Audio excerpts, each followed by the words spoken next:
नहीं है इस बात की। 60 लाख पद किसके लिए हम पढ़ाई कर रहे हैं? हम पढ़ाई कर रहे हैं कि हमको अच्छा जीवन मिलेगा, नौकरी मिलेगी। मैं डॉक्टर बन गया, मुझे तो अच्छी जीवन मिल गई, मेरी जीवन साथी भी डॉक्टर बन गई, हम दोनों को अच्छा जीवन मिल गया। क्यों हम अपना घर परिवार नौकरी औलाद छोड़कर ये पूरे 55 जिलों में घूम रहे हैं? क्योंकि मेरे समाज के लोग जो टुकड़ों में बटे हैं उनको एक साथ लाना है, नहीं तो आने वाली पीढ़ी हमको माफ नहीं करेगी।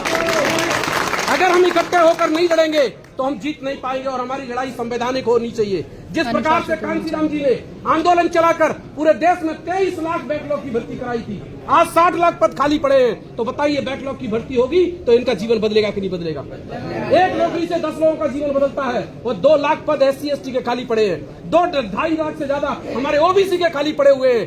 इस लड़ाई को कौन लड़ेगा? इसको हमको लड़ना पड़ेगा मिलकर। लेकिन ये लड़ाई जब ही जीती जाएगी जब SC/ST OBC तीनों मिलकर एक साथ लड़ेंगे। और ये एक साथ लड़ने का ऐलान भोपाल से हो चुका है। उस कार्यक्रम में भले ही मैं नहीं पहुंच पाया, हमारे प्रतिनिधि पहुंचे थे, क्योंकि मेरे साथ अभी जो 90% ताकत है वो बुद्धिमान लोगों की ताकत है। मैं अभी इंटेलेक्चुअल लोगों में काम कर रहा हूँ, एम्प्लॉइज के अंदर। जिस प्रकार से कांसीराम जी ने बाउंसर को खड़ा किया था, उस तरीके से इस देश में हमको फिर से अपने बुद्धिमान साथियों का ऑर्गेनाइजेशन खड़ा करना पड़ेगा जो समाज को जाकर जागरूक करेगा। हमारे साथियों को पता नहीं है कि बैकलॉग क्या होता है। अभी जब मैं सागर में कार्यक्रम करने गया था, मैं हॉस्टल में मीटिंग लेने गया, कल भी मैं गया था हॉस्टल में, हमारे भाई अखिलेश जी थे वहां।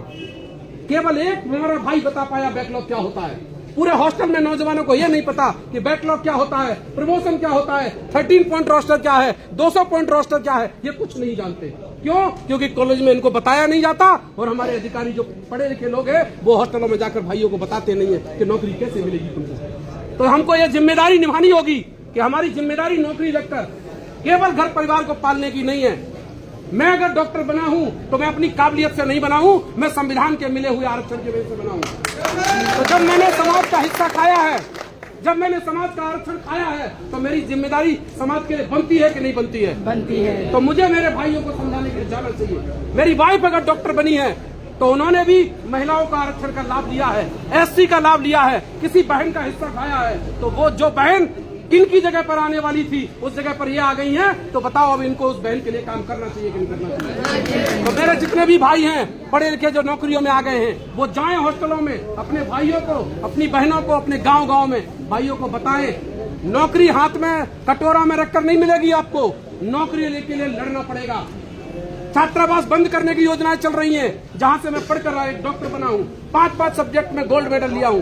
पढ़ाई आपकी ऐसी होनी चाहिए, तो पढ़ाई में आप पीछे नहीं हटे, पहले पढ़ेंगे तब लड़ेंगे तो जीत आपकी निश्चित होगी। अगर आज मैं कलेक्टर के सामने बात करने आता हूं तो कलेक्टर ये कहेगा कि ये फोकटिया है, वो देखेगा कि एक पढ़ा लिखा क्वालिफाइड डॉक्टर आया है, 5 सब्जेक्ट का गोल्ड मेडलिस्ट है, तो वो सुनेगा आपकी बात को। और वहीं आप 10वीं में 4 बार फेल हो जाओगे तो सुनेगा? तो पढ़ने में आपको पीछे नहीं हटना है, पढ़ाई पहले नंबर पर है। और पढ़ाई के साथ आपको नौकरी जब मिलेगी जब अपने हक अधिकारों के लिए आप रोड पर निकल कर आओगे। अभी 500 भर्ती निकलती है तो 5 लाख फार्म डलते हैं।